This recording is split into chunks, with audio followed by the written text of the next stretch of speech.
Hello. Bữa nay mình sẽ review cho các bạn xem.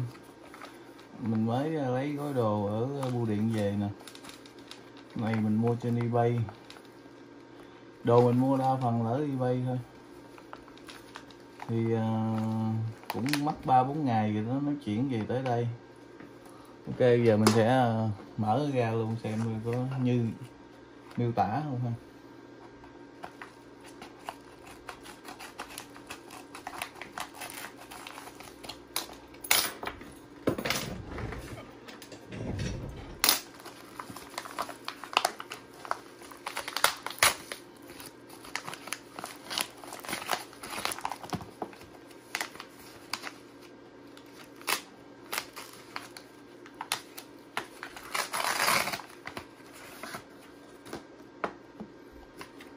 Rồi.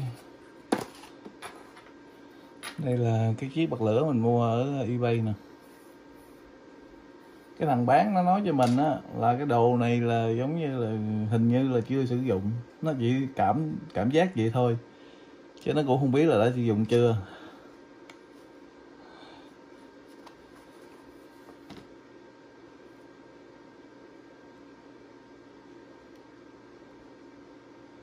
Đây là chiếc bật lửa nè. Chiếc bật lửa này bằng bạc nha. Chiếc bật lửa này được sản xuất 1999 nha, satin.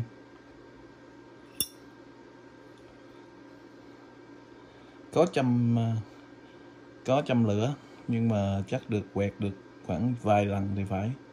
Tại trong đây nè, nó trắng tươi nè. Chiếc bật lửa này có châm lửa nha, nhưng mà nó hình như quẹt chắc được vài lần.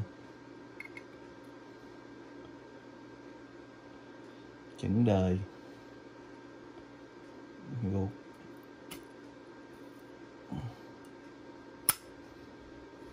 Tổng thể thì mình không hề thấy một vết cắn mớp nào hết.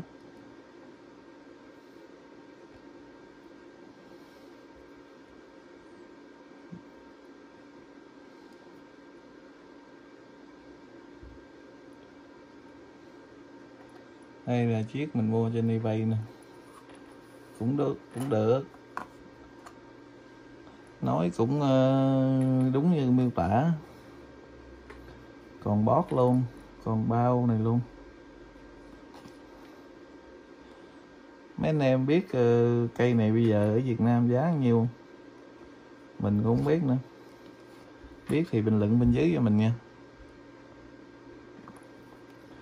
Ok. Chúc cả nhà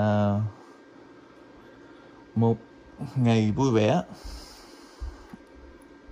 Bye.